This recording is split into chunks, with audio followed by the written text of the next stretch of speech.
The research is clear, the data is compelling, but somehow the gap between what we know and what we do keeps expanding. Welcome to Catalyst for Change. I'm Curtis Clark with Troy Kay, and we're bridging that gap by connecting groundbreaking research with the people who have the power to act on it. Today's guest is shaping how we understand skills development on a global and national scale, translating insight into frameworks that governments, institutions, and industries can actually use. It is my pleasure to introduce Noel Baldwin. Noel serves as Executive Director of the Future Skills Center, where he leads efforts to help Canadians gain the skills they need to thrive in a changing labor market. He has over 2 decades of expertise in post-secondary education, adult learning, and skills development policy. His work has focused on driving strategic initiatives that address critical gaps across regions and sectors, while building collaborative partnerships with international organizations and governments at all levels. Through his leadership, FSC has become a key partner in ensuring Canada develops an agile and adaptable workforce, ready for technological, demographic, and environmental changes reshaping the nature of work. Noel, welcome to Catalyst for Change. Thanks so much, Curtis. It's really great to be here with you and Troy. Let me just jump off here. Take it from the point of view of your vantage point. And it's been quite a remarkable vantage point in terms of what you've seen in terms of your career and the work that you're doing at FSC. How would you characterize the fundamental nature of Canada's skills challenge? And maybe what are we misunderstanding about the problem itself? Yeah, I think that's a great place to start. And I always like to start by pointing out that we have challenges, but there's a really strong foundation that we're building upon. Canadians are really highly skilled people. We compare really favorably with other OECD countries on things like education attainment. So how many people pursue post-secondary education, complete university or college. Canadians perform quite well on assessments of fundamental skills like literacy and numeracy and problem solving. And we see that at almost all ages. There's some skill attrition as people get older, but in general, there's a very strong foundation of skills that we're building upon, and that has sustained itself over time. We're in this period right now where there's really big disruption that's happening. It's happening across our economy and our society, including in our labor markets. And that's the result of the undoing of a decades-long global order of trade and economic relationships. For Canada, it's the result of demographic aging and the way that we're evolving our approach on immigration. It's the result of technological change that is happening at faster and faster rates all the time. And coupled with that, in this moment, we've now got these really big ambitions. We had big ambitions before some of this stuff started, but now they're even greater. Resiliency, sovereignty, and building capacity to do some things in Canada that may have been lost. And so when we start to think about what we might be misunderstanding about some of that fundamental challenge, I do think that one piece of the puzzle is that there's often a sense that the supply and demand for skills and talent in our labor markets is going to sort itself out organically. And to use sort of an economic modeling term, that the market is going to clear itself, right? We'll just find the right level of wages and the right workers willing to work for them. And it's kind of all going to sort itself out. But I think we've seen really persistent challenges around aligning supply and demand for skills and talent and workers. In some sectors, they've been persistent for years, if not decades. You can see it in the data. The OECD, while kind of praising Canada's performance in lots of ways, has been pointing out for a while that we've got skills and education mismatch in our labor market population. We've got people who are overskilled and overeducated or overqualified for roles that they're in.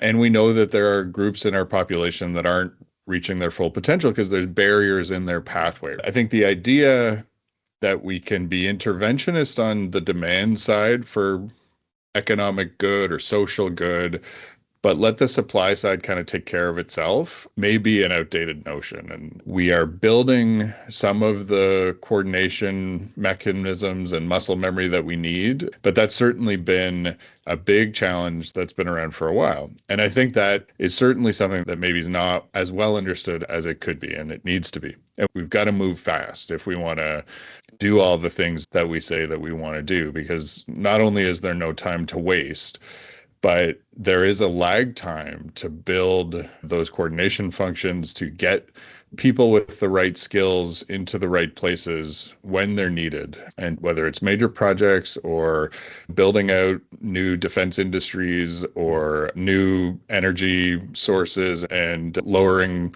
carbon outputs, right? Like all of that is going to take a whole bunch of people who we may not have right now or may not be positioned to do that. I mean, those are some of the things that drive our thinking at the Future Skills Center these days.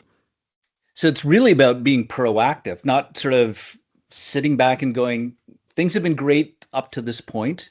We've been able to address the different issues with an old strategy.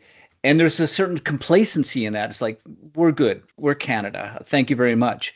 And so I really take that point at like, this requires a strategic, proactive approach to that. Now, the other piece of that is while we're not starting from a blank slate, what have you seen across different regions where you see these pockets of innovation where there's that proactiveness, that kind of, we need to do something now to address that sort of audacious problem that's facing us right now? Here, I would underline the really important role that we've observed intermediary organizations can play, in particular, their ability to work with employers and with workers, whether they're organized workers or not. So, for example, in the manufacturing sector, we've worked with a partner there who implemented a pretty unique approach to getting employer engagement and buy-in to really do the thinking around designing the kind of training they needed in that sector. And in fact, with that employer buy-in, and this is another kind of long-standing challenge for Canada, employers were putting their own money on the table up front, paying for the kind of skill development and training their workforce needed. And when a series of milestones and benchmarks were achieved, then they would get about 80% of that back. And I think that's a really important observation because we do lament a little bit both the ability and willingness of Canadian employers to be the sponsors and funders of training. But there's two quite important lessons. One is the engagement at the outset to understand what employers needed, which helps them see the return they're going to get on that investment. And it de-risks for them their willingness and ability to do that, right? We often hear employers will say, well, I'm concerned that if I pay for this training, this person is going to go and they'll get a different or better job at a different firm, right?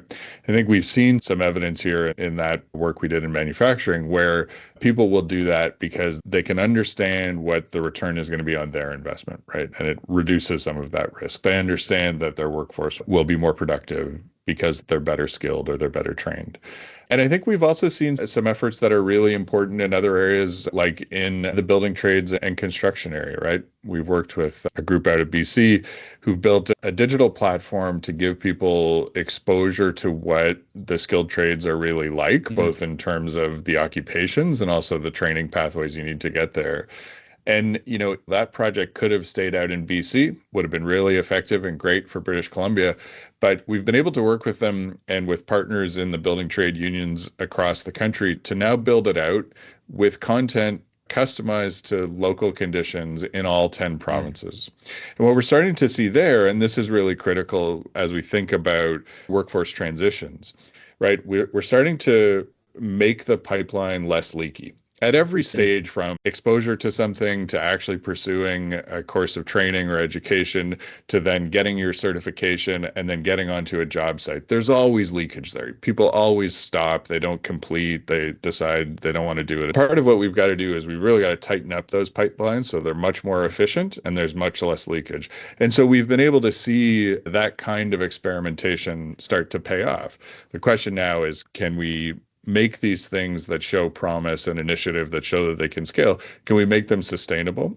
And can we create the conditions for greater adoption of those in that sector more widely that they're working in, but in other sectors too, where they can be examples or exemplars for people to pursue? Right. And, Troy, I think this leads nicely into your question around the scale, but the structures as well. Yeah, and I'm appreciating the example from BC because it resonates as a great example of what others could be doing. But it strikes me that we're talking about systemic change, right? And the core of any sort of systemic change, at least certainly in this case, is human behavioral change as well. And you also alluded to the fact that we need to move fast now, right? Like time is kind of short. How do you think we need to shift mindsets for the workers, the employers, the educators, the policymakers, so that we can actually create a genuine momentum around adapting to continuous change? Do we have like psychological barriers that we have to talk more about? Human behavioral change components that we need to be talking more about? Like what's at the core of this that really can make it move in the right direction? Yeah, I mean, those are really important questions, and we probably only have a fraction of the answer. But there are some mindset shifts. Maybe we can touch on three big groups that we've done some work with, and we need to continue to think about it. Right? So let's talk about employers, let's talk about workers or people, and let's talk about policymakers. I referred earlier to some of the things that we hear from employers, not just us, but that get picked up through regular conversations and surveys, right? The sense that there's some risk in investing in the skill development of your workforce because they might go off and leave. The corollary to that, though, is if you're not investing in your workforce, they don't keep skilled, right? Or if they do and they go pay for it themselves, part of what we've seen is that when people are investing in their own skill development and training, it's more likely to lead to a better job or a pay raise or a promotion. They become more mobile, but less rooted at the particular firm.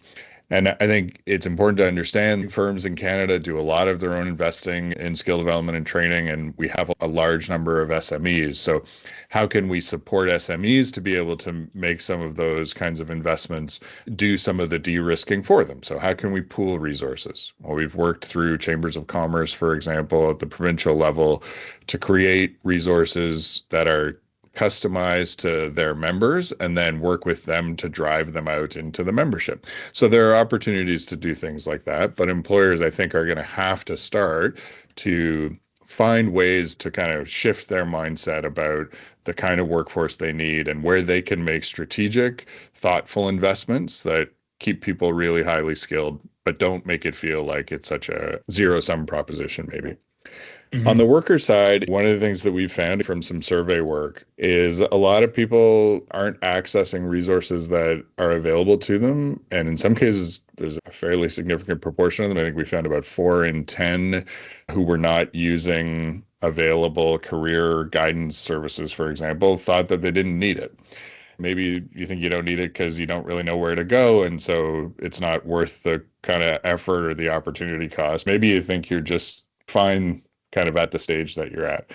I think for lots of people, we've got to make the case to them that it's in their long-term benefit to look at their own skill sets and how to take advantage of opportunities. We've also got to put resources into people's hands that meet them where they are. People who are busy with work and kids, it really is hard to make that investment to keep skilling and reskilling. But we've kind of told ourselves that we've built a culture of lifelong learning, and I'm not sure that we have. And part of the job that we've got to do with every Canadian is convince them that it's in their long-term interest to make sure that they're finding ways to keep improving their skills. And then finally, with policymakers, I think one of the things that we've really come to be pretty forceful about as a result of our work, in particular, as we've thought about how to support Canadians who might kind of be barriered somewhere along the way of their education, training, and workforce pathway. The thought you need to put into which clients you're trying to reach is really important, but especially at the very beginning of designing whatever your policy or program intervention is. The later you leave it in the process of trying to figure out how you're going to try to deliver some benefit or design some policy to support greater skill development or training uptake, the later you leave it, the harder it is to get it right. And we know that for lots of people, especially folks who are mid-career, who we may need to depend on to make transitions, you've got to think about kind of where they're at in their life course. So how are they going to get time off of their current job to do training? Or if they're not currently in work, how can we support them to meet their family obligations? Or how can we adjust the way that we think about programs like employment insurance so that while we're asking people to look for work proactively, we're also saying it's okay if you're looking for training. I know that there are provisions to actually do the training, but looking for the training can be just as time consuming as looking Mhm. for a job, right? So I think there's a bunch of those things that, policy often gets designed, and I've been guilty of this too at times in the past, to sort of think as though you're trying to design this perfect box, and as many of the people who you're trying to reach are going to fit into your perfect box as possible, right? And we know that reality is much messier than that, and people are much messier than that. And I don't mean that in a pejorative way, just like our lives are complicated and busy. And so, to the extent that we can also create policy sandboxes where we're experimenting and trying things and failing and viewing some of those failures not as kind of epic crises in public governance, but as the pathway to get to designing policy and programs that are more effective. The more that we can kind of create those spaces, I think we'll be better off, especially around things like work and skill development and training, where the pathways are not linear for so many people. I love that last example too, because it highlights the necessity for a willingness to be innovative, to have a bit of curiosity, but also courage to start down that pathway. I'd be remiss not to bring into the conversation the topic of AI. It's obviously a catalyst for change, and it's got duality to it as well, right? It can be seen as both a job displacer, but it also can be seen as a tool that's required for people to develop those new skills, new competencies, right? It can be an accelerator.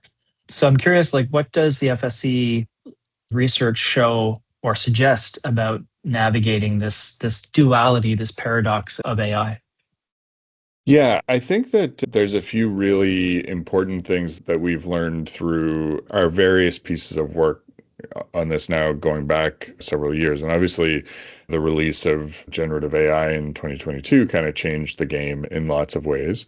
And I think we're seeing obviously the rapid development, but also some of the fits and starts with which technologies like this diffuse themselves into an ecosystem, an economy, or a labor market. The first thing I'd point out is most of the research that we've been involved in or that we've used to inform our point of view talks about two different kinds of disruption, right? One is just straight displacement. There are going to be some jobs lost. There are going to be some new ones created as well.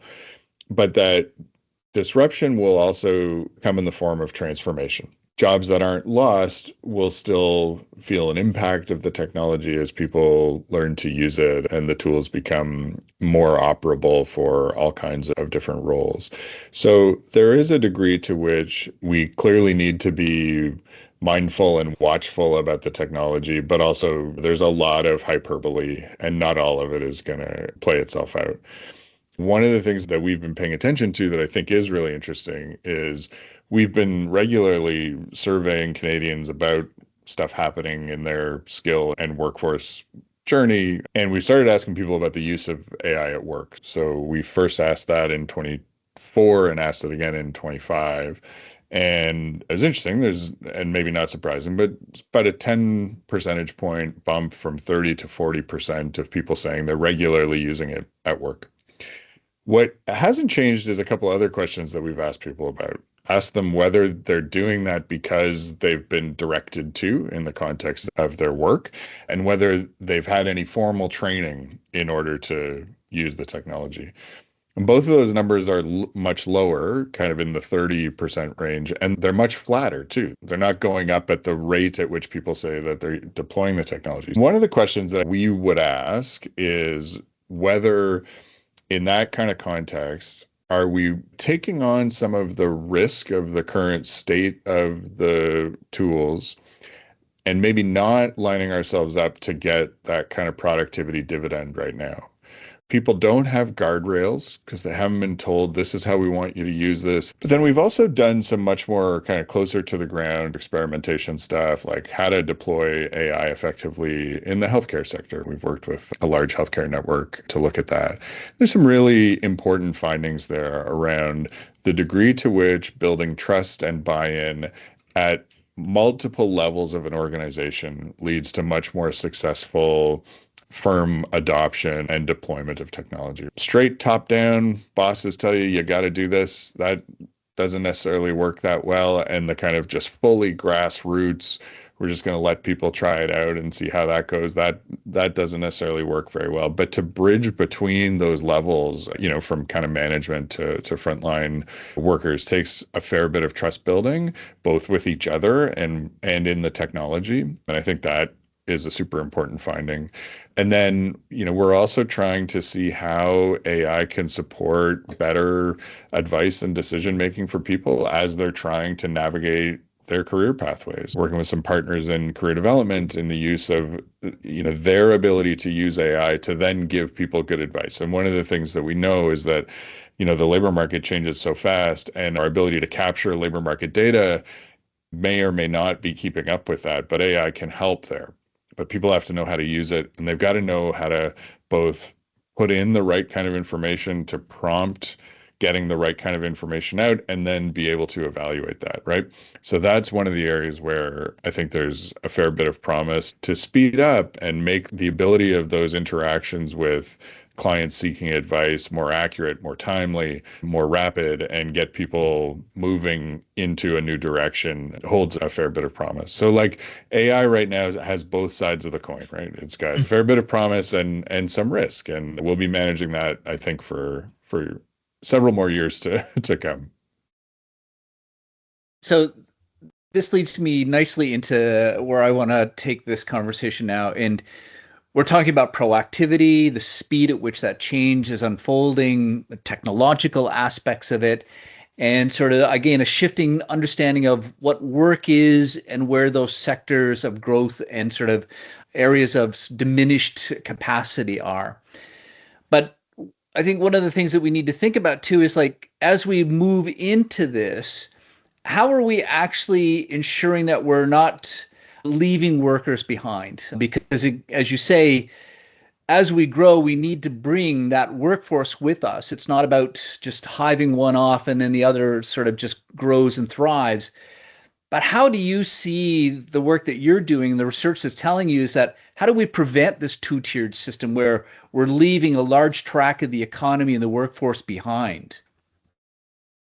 Yeah, it's a great question, and it's something that we wrestle with in our work all the time, right? Because, I talked earlier about Canadians being highly skilled, but that distribution is not 100% even across the board, right? And we know that there are people who both historically and presently have harder pathways into the labor market, harder time staying in the labor market. And we know that disruption is also not evenly distributed. So, and unpredictable, right? It wasn't that long ago that we were talking about how are we going to make the transition from combustion vehicle engines to electric vehicles. And now there's a question of like, what's the future of the auto sector in Canada that was not on the table at that previous moment, right? So, I think there's a few things that we would point to. One is around intentionality, right? If you don't want to leave a group of people behind, then again, at the outset, you need to have that in mind as one of your objectives and have outcomes to measure against it. We've also really seen, I think, the importance and the power of, um, you know, perhaps we're setting objectives at a really high level. It's a national level or it's a provincial level, but a lot of the solution finding for communities has to come from a community level, a place-based sort of approach, right?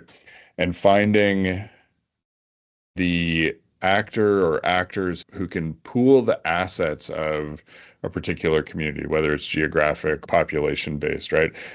Starting from that perspective, like what do we have to work with here? Like what are our pluses? And we can talk later about what are some of the deficits, but that place-based approach is going to I think, do a much better job of acknowledging what's already in a particular location that people can work with and find the next stage of where a community or a group of workers or a population is headed.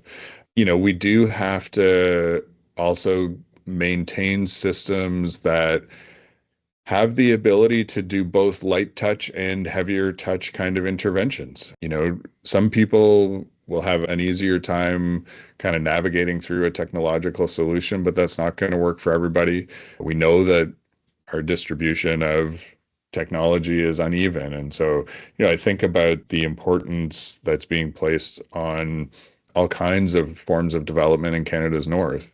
And one of the things that we'll have to do if we're really serious about that is we'll have to find ways to create more connectivity, both with supply chains that are going to, at least initially, kind of exist in the south, but also across the north, right? I mean, this is massive geographic spaces, and we're going to need communities connected to each other there as well. So again, I think it sort of continues to underline this point that if we don't want people to be left behind, if we want them truly engaged in setting the course of the future of their communities for themselves and for their communities, it's got to be intentional. It's got to involve a lot of relationship and trust building. And part of that trust is having the trust in those communities to chart their own course and understand the assets they have and listen when they tell us what they need, and then find partnerships to be able to do it.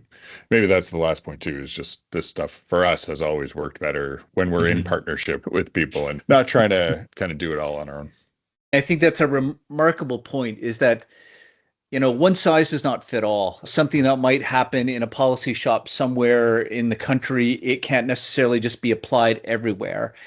And I really like the concept that communities can be empowered here. And in fact, some of the best ideas may come directly from those who are in that lived experience and in that environment.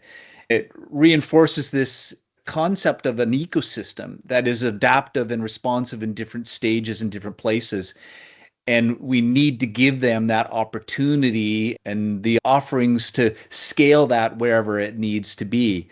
But you're right. It's like one size will not work in this moment, even if we're saying there is urgency and we need to be proactive, frame that opportunity in a more effective way.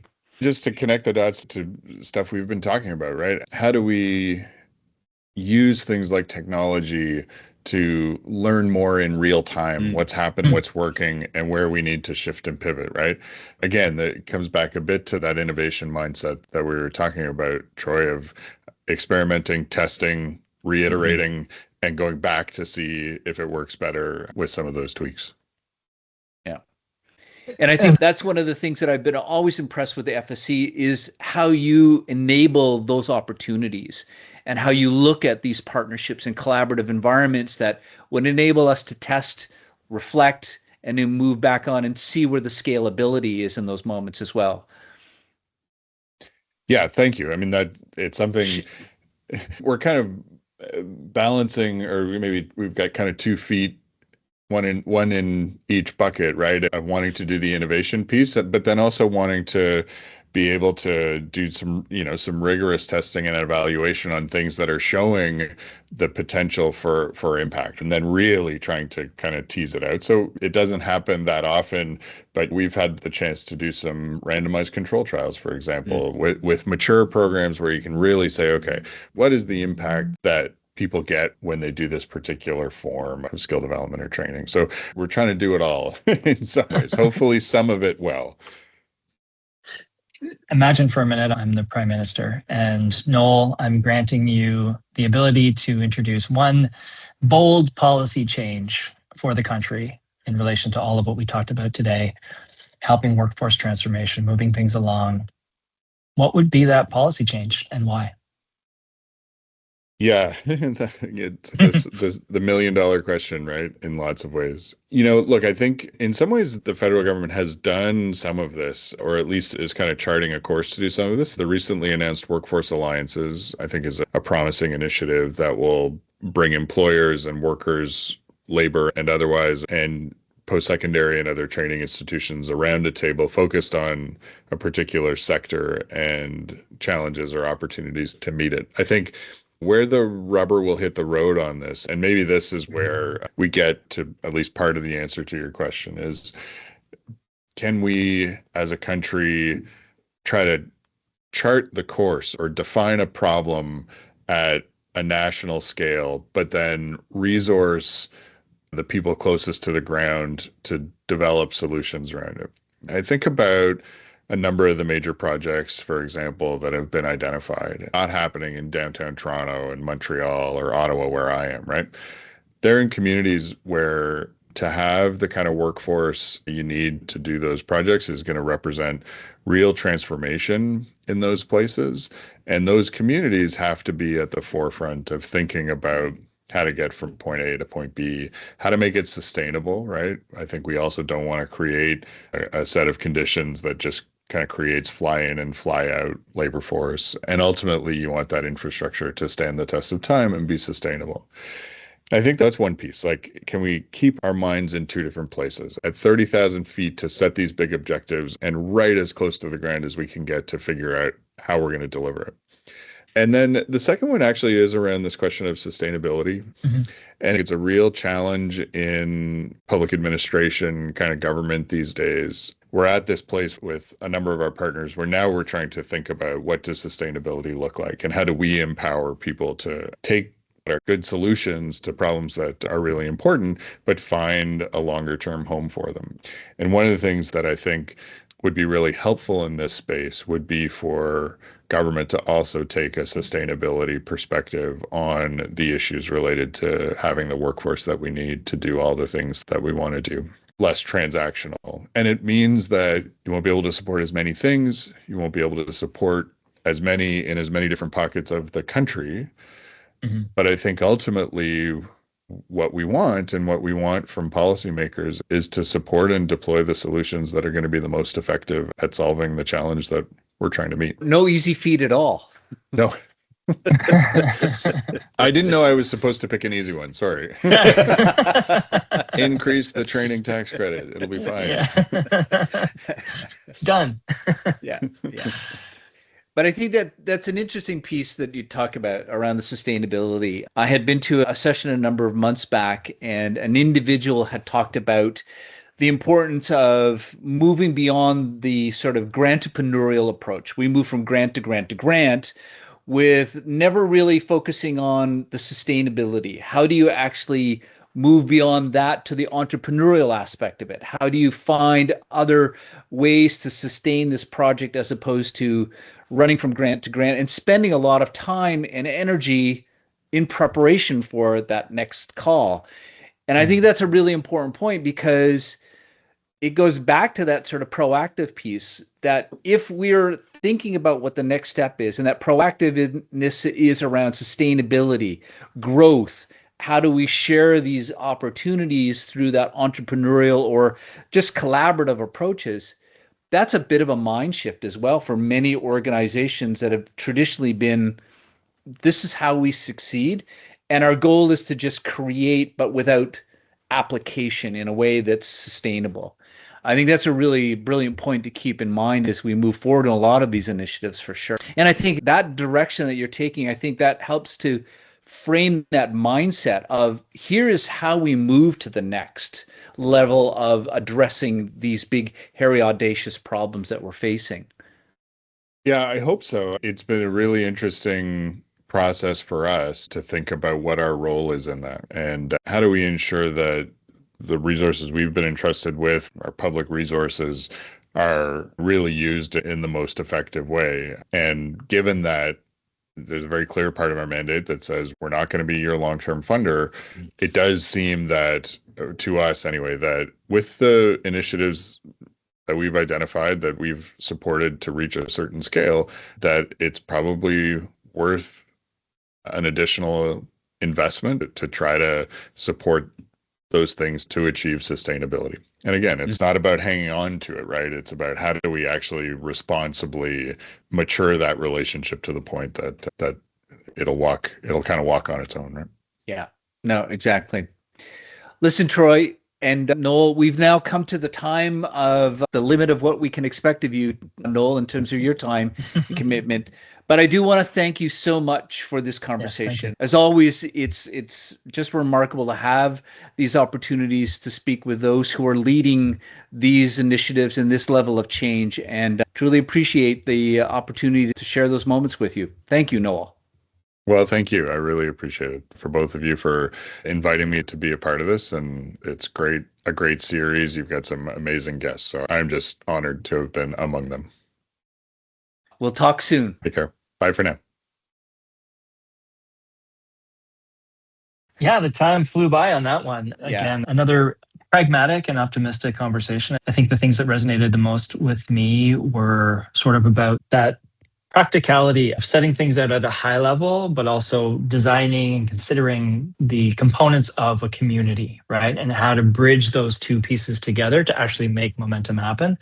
I think that stood out for me as one of the key takeaways. And I appreciated him saying this in true Canadian fashion. The innovation that happened in BC didn't just stay in BC. It got shared, it got formed and shaped across the rest of the country. And I think more of that is how we create the right type of momentum for this change to happen. No, I agree. And I think what resonated with me is the complexity of those elements.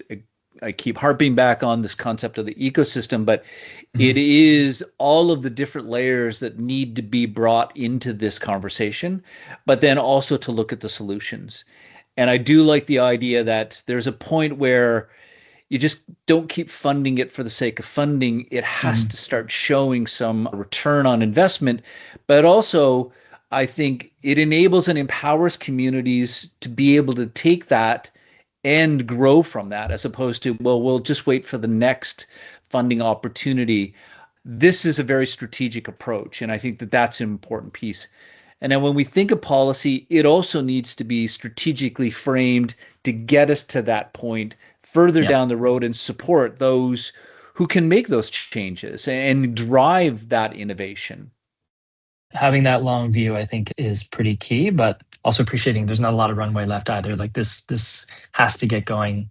And, Canada's got a great foundation for the right type of build from, right? Like it's not like we're starting from scratch here. We've got the right ingredients. So it's about making the most of it. And appreciated the AI conversation because we couldn't avoid it, right? The duality of it, but also like his perspective of, we're in a moment right now. That moment might last a little longer than sort of what you might be hearing in the media and what you might be hearing from the people who are in front of developing AI solutions, right? So there's a nice sort of sobering reminder there that, take a beat. Let's see how this shapes up.